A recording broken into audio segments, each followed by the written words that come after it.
Un grup d'apassionats de la bicicleta italians han obert a València un negoci que és més que una botiga de lloguer, reparació i venda de bicis. També funcionen com a agència de viatges per a ciclistes, des d'un passeig per l'Albufera fins a la volta al món. Este italià establit a València ha fet de la seva passió per la bicicleta una empresa molt original. Ofereix des de reparació, venda i lloguer de bicis fins a l'organització de rutes de cicloturisme.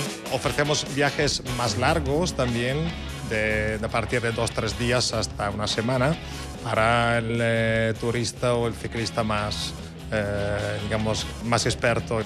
Este grup de turistes i aficionats a la bici s'ha apuntat a la ruta del Palmar, una excursió de 25 quilòmetres i dificultat mínima. Pierre els guia al llarg del recorregut, que inclou un passeig en barca.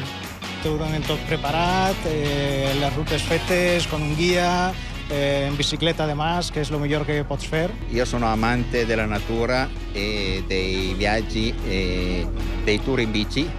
E questo tour fatto questa mattina è stato fantastico. Per als més aventurers n'hi ha d'altres que recorren diferents parts d'Europa i fins i tot el món per etapes. La pròxima, Istanbul-Azerbaidjan, un recorregut per a cames expertes. Però si no està entrenat, què millor que este paisatge per anar pedalejant.